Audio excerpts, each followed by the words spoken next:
Siliguri corridor पर खतरा बढ़ा। कुछ बिहार के नजदीक बांग्लादेश सैन्य ठिकाना बना रहा। नमस्कार, मैं रियांशी और आप देख रहे हैं खबर समय। अरुणाचल प्रदेश की एक महिला ने आरोप लगाया है कि चीनी अधिकारियों ने शंघाई एयरपोर्ट पर उसे रोक लिया क्योंकि अधिकारियों ने उसके भारतीय पासपोर्ट को मान्यता देने से इनकार कर दिया था। माइक्रो ब्लॉगिंग साइट एक्स पर कई पोस्ट में पेमा वांग नामक महिला ने कहा है कि शंघाई एयरपोर्ट पर इमिग्रेशन अधिकारियों ने 21 नवंबर को उसे 18 घंटे तक रोके रखा। उन्होंने कहा कि उसका जन्म स्थान अरुणाचल प्रदेश था, इसीलिए उसका पासपोर्ट इनवैलिड था। सिलीगुड़ी गलियारे पर खतरा मंडरा रहा है। बांग्लादेश के जरिए चीन की कब से इस पर नजर टिकी है। यह गलियारा इतना महत्वपूर्ण है कि अगर यहां कुछ होता है तो पूर्वोत्तर के राज्य भारत के नक्शे से विलुप्त हो सकते हैं। पूर्वोत्तर के राज्यों का रास्ता इसी से होकर जाता है। लगभग 22 से 23 किलोमीटर चौड़ा ये गलियारा सामरिक व रणनीतिक दृष्टिकोण से भी काफी महत्वपूर्ण है। यही कारण है कि सिलीगुड़ी कॉरिडोर की सुरक्षा में बीएसएफ से लेकर अर्धसैनिक बल व खुफिया एजेंसियां सभी सक्रिय हैं और जैसे परिंदा पर नहीं मार सके, इसी तरह की सुरक्षा की तैयारी भी है।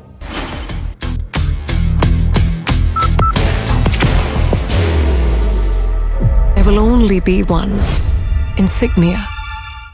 बांग्लादेश इस समय कट्टरपंथी ताकतों की मुट्ठी में कैद है। यहां कब हिंसा भड़क जाए कुछ कहा नहीं जा सकता।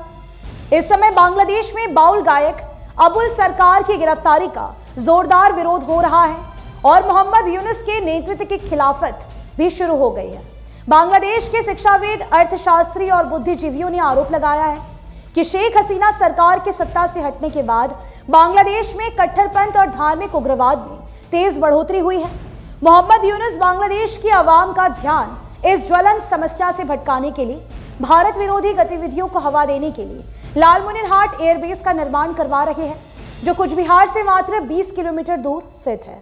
बांग्लादेश के रंगपुर जिले में स्थित लालमुनिरहाट एयरबेस पर सैनिक गतिविधियां बढ़ा दी गई है। कहा जा रहा है कि चीन इस एयरबेस के निर्माण और आधुनिकीकरण पर पैसा खर्च कर रहा है और वो इसका इस्तेमाल भारत विरोधी गतिविधियों के लिए कर सकता है।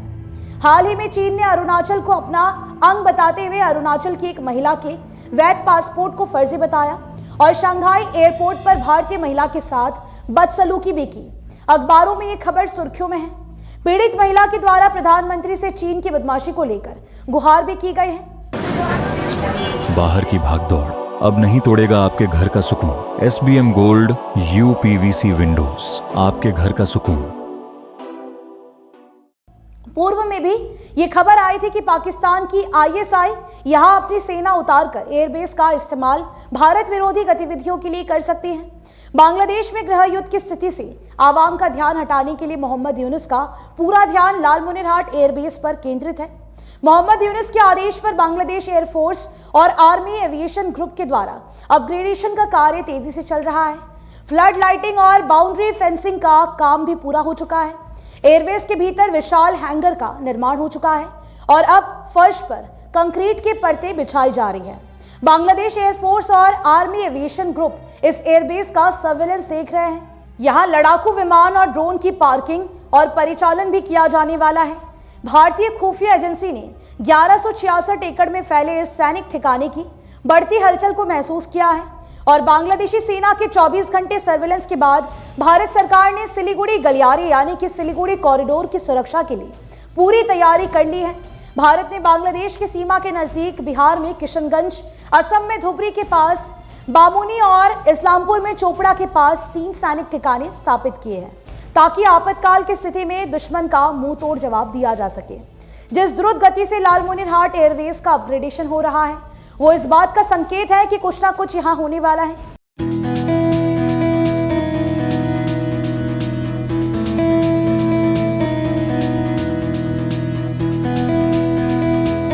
चार किलोमीटर लंबा रनवे बनकर तैयार हो जाने के बाद बांग्लादेश सेना प्रमुख ने लालमुनिरहाट तथा ठाकुरगांव एयरबेस का दौरा 16 अक्टूबर को किया था। उसी समय भारत के मिलिट्री इंटेलिजेंस के 3 अधिकारी बांग्लादेश के दौरे पर गए थे और उन्हें इस सच्चाई का पता चला था। खुफिया एजेंसी, अर्धसैनिक बल तथा BSF के अधिकारियों की पिछले दिनों काफी मीटिंग भी हुई थी। सिलीगुड़ी गलियारे की सुरक्षा भी बढ़ा दी गई है। जानकार मानते हैं कि चीन की बढ़ती हेकड़ी, बांग्लादेश में संभावित गृह युद्ध व हिंसा और पाकिस्तान के विषम हालात भारत के लिए चिंता के विषय हैं। दिल्ली विस्फोट में पाकिस्तान का परोक्ष रूप से हाथ होने के बाद भारत सरकार ने पूरे देश में सुरक्षा तथा सतर्कता बढ़ा दी है। अब देखना होगा कि भारत इस विषम स्थिति का किस तरह से सामना करता है और दुश्मन देश चीन, बांग्लादेश और पाकिस्तान की हेकड़ी उतारने के लिए किस नई रणनीति का सहारा लेता है। फिलहाल आपको बता दें कि आपके लिए खबर हमारे प्रतिनिधि सुरेंद्र श्रीवास्तव द्वारा लिखी गई है। आप हमारी खबरों को YouTube पर भी देख सकते हैं। हर समय खबर समय। धन्यवाद।